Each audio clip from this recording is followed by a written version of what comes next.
You probably know the legend of the Backrooms. According to descriptions you can find all over the net, these are very mysterious, even really scary rooms which we can access by glitching our reality. Many stories about the Backrooms have sprung up on the internet over the past 2 years. As a fan of everything related to urban legends, I had to test if this one was true. Unfortunately for me, I was far from expecting such a result. It all started while I was researching this legend through a rather popular forum, while members were discussing among themselves about the different ways to access the Backrooms and their numerous levels. I came across a rather interesting post that explained precisely how to access it using a slide, which really motivated me to test this method. It was the place indicated by the message's author. The slide in question was in an old abandoned park, located only about 10 kilometers from my home. I then read the author's details for the method to work perfectly. I quickly packed my backpack with tools for my adventure. In addition to the flashlight, I took spare batteries, small provisions, a knife, but also a pen, a small notepad, and a camera. I must admit that I did not believe at all what was written. But, as my grandmother often said, I was someone rather bold, adventurous. I loved exploring new places. Even if the legend was likely false, checking out an abandoned park was a great consolation. So I prepared myself, and the following day I went there. When I arrived at the park, I had to climb the fences by hand, being careful not to scrape my hands in the process. I hadn't even finished my climb when I immediately noticed the goal of my adventure from where I was. A huge slide was right in the middle of the park. Not only was it long, but it seemed to grow even more as I got closer to it.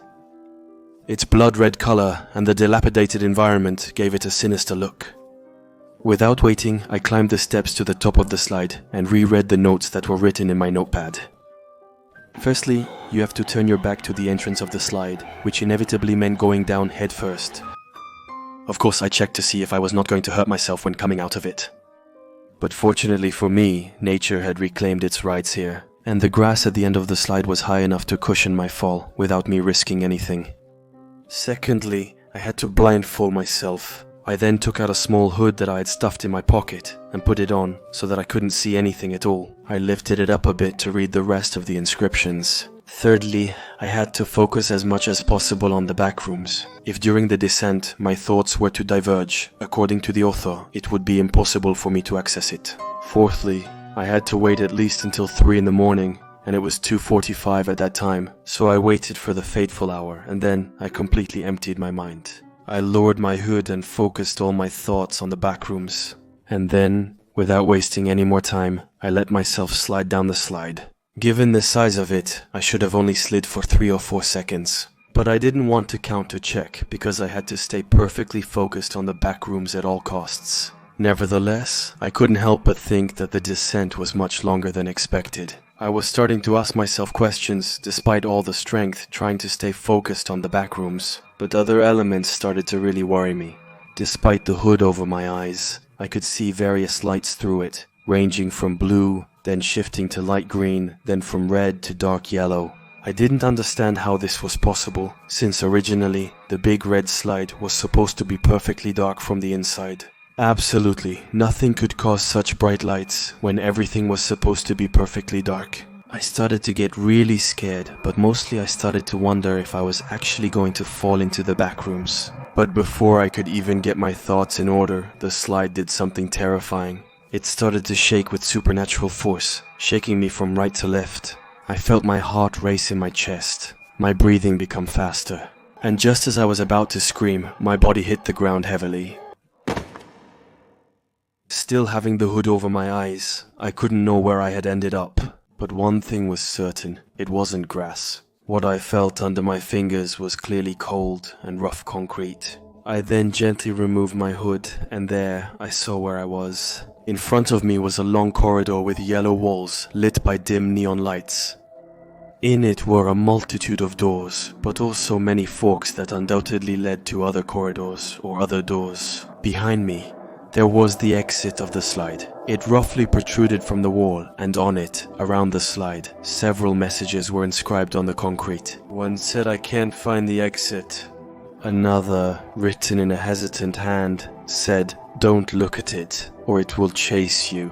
At the same time, from the end of the hallway behind me, I heard a strange noise. My body started shaking so hard that I never thought I would find the strength to turn around. I then slowly looked over my shoulder, and there, I saw something at the end of the hallway. It looked like a man in a large white shirt, the kind of clothes that scientists wore in the 50s. What was most frightening was that he was walking on the ceiling, so I tried to face him, making as little noise as possible, but also avoiding looking at him directly. I didn't know if the message written on the wall was about him, but I didn't want to take the risk. To be honest, I didn't want to take any risks at all anymore. I had seen enough now that I was certain that the Backrooms were not a legend. I wanted to go home. So I slowly turned around to take the slide in the opposite direction. But the worst thing I could imagine at that moment happened. The slide had completely disappeared. After that, my panic intensified greatly. I became so frightened that my head spun and my hands trembled. I took out my notepad and read the author's other notes from the forum. He had specifically stated that the exit could not really disappear, but only change places. And if that was the case, then I had to look for it, otherwise I would be stuck in the Backrooms for an indefinite period of time. Just as I had finished reading, the lights in the corridors all started to flicker at the same time. And a particularly gloomy music started to resonate all around me. I could never describe the music's sound. All I can say is that it was so disturbing that every note gave me chills. Between two notes, I would sometimes hear deep rattling sounds, probably coming from other parallel corridors. To stay alive or remain here on eternal ventilation was my only solution. I had to find the exit. So I walked slowly through the corridor that presented itself in front of me. The music was becoming so overwhelming that I felt like I couldn't walk properly anymore, as if it was physically and mentally destabilizing me. I tried to open some doors, but they were all closed. And as I continued to walk slowly through the hallway, I saw another creature at the end of it. Unlike the ceiling-walking scientist, this one crawled on the ground like a snake. I then watched it to try to predict its movements in case it spotted me. The thing seemed completely naked and was slowly crawling on the ground. I could hear the sounds of its skin rubbing against the concrete. Then suddenly, it became perfectly still. I then prepared myself to run as fast as possible. I tried to brace myself, but my head kept spinning to the sound of the terrible music. And the next moment, the music started to get faster and faster. The lights started to flicker so hard that I thought I was going to end up convulsing. And it was at that moment that I remembered the message against the wall. Don't look at it, or it will chase you. It was him. It was that creature they were talking about, and I was just staring at him. At the same moment, the creature turned its head in my direction, and I could see its cadaverous face. Its eyelids were as if sewn, in such a way that I could easily distinguish its bright white eyes, staring into mine. And this, despite the distance. It had no lips. I immediately noticed this detail when it opened its mouth wide. Suddenly, it rapidly crawled towards me. Did it recharge you? His scream, though incomprehensible, sent horrible chills through me. As I sprinted in the opposite direction, the corridor I had just passed should have been ahead of me. The walls had turned red, and the neon lights behind me had nearly vanished, transforming everything. But the creature kept screaming behind me. Its lair was streaked. This challenge, I was running as fast as I could, but I didn't know where to go. At the end of the hallway seemed to be a dead end, but on the right wall, a new door had appeared. The oppressive music made it hard for my legs to keep up. I glanced behind me and saw the creature catching up to me alarmingly fast. I could finally see the door handle just a few meters away, so I pushed my limits to be able to reach it before it caught up with me. Just as I thought my end was near, I finally grasped the handle. And thank God, I was able to open the door immediately, just as the creature was about to catch me. I entered the room and slammed the door shut. I fell back against it, trying to hold it in case it tried to get in. But there was no more noise. I could no longer hear the creature screaming. The music had disappeared. It was as if I had changed dimensions in an instant. I then looked up to see where I was now. I took out my flashlight, it was on. If I hadn't been sitting right then, I would have surely collapsed. There were a good number of silhouettes, at least 20, under perfectly white sheets. The room plunged into darkness, obscuring everything else. The silhouettes seemed motionless, but I didn't want to stay there any more than in the previous hallway. So I slowly got back up and scrutinized the small dark room I was in. Not far from me, there was a new door, and I couldn't explain it, but I felt it was the right direction. So slowly, trying to look as little as possible at the figures that were in the room with me, I walked towards the new door. And that's how I noticed that the figures were doing exactly the same thing as me. As my foot just touched the ground. All at the same time, they also took a step towards me. My body started shaking even more. But I really wanted to be convinced that they were in sync with me. I stepped towards the door, and the silhouettes stepped towards me in response, as anticipated. What was terrible about this situation was the distance between them and me, as well as the distance between me and the door. All it would have taken was 3 steps for me to be within arm's reach of at least 4 of the silhouettes.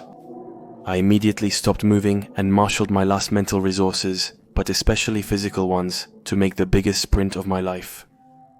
And the very moment I started my run, the horrible music suddenly reappeared. But to that were added the screams of all the figures in the room, who also started running towards me. Just as my hand was about to touch the handle, I felt a cold hand grip my arm. With my remaining strength, I struggled violently and opened the door. Miraculously, I crossed it and closed it behind me. I let out a scream of rage, fear and stress all at once, so loud that I fell to my knees on the floor. When I lifted my head, my eyes filled with tears. I had trouble believing what I was seeing. The red slide was only a few meters in front of me. I then got up and started walking in its direction. I had finally regained some hope, but something unexpected happened at the same moment I started my walk. The door I had just passed through was no longer behind me. Instead, there was the corridor that was at the very beginning of my adventure in the Backrooms. And at the very end of it was the crawling man. And my eyes, of course, landed on him again. The terrifying tune resumed its resonance. Under the flickering light, the creature screamed. It moved too quickly for me to track with my eyes. With my last bit of strength, I climbed into the slide. As my feet slipped on the plastic, I wondered if I would actually escape. Still, I watched as the room slowly vanished beneath me. But as I was about to cross a third of the slide, I felt a sharp pain in my calf. The lipless creature was right behind me and had just bitten me with beastly force, making me bleed and scream in pain. As adrenaline was flooding my body, I was able to muster the strength to kick it directly in the face. And I saw it slide down with a screeching noise, ending up at the bottom of the slide. I continued my climb as fast as possible, praying to make it, thinking only of one thing, getting out of this horrible place. Just when I thought I was in the middle of the slide, I slipped. What was strange is that gravity seemed to make no sense anymore, because instead of sliding to fall down, my whole body started to slide upwards. And then, bright colors started to dazzle me, to the point that I had to cover my eyes if I didn't want to be blinded. And the next moment, my body hit the ground. When I opened my eyes, I saw that once again, I found myself in the abandoned park. On my watch it read 3 o'clock, 6 in the morning, which meant that 5 minutes in the real world seemed to last much longer. In the Backrooms, I got up and noticed that I had no injuries anymore. I didn't linger any longer, and I went home with great difficulty, standing on my legs, my head filled with horror that might haunt me until the end of my days. It's been 2 weeks now since this happened to me, and I still can't sleep properly. Since then, I constantly have nightmares about the creatures I saw in the Backrooms, and it's impossible for me to forget the crawling monster in the hallway. So I'm going to conclude my story with this, hoping that you take it very seriously. Please, if one day you find on the internet a method to access the Backrooms, never try the experience, because you surely won't have the same luck as me. Thank you.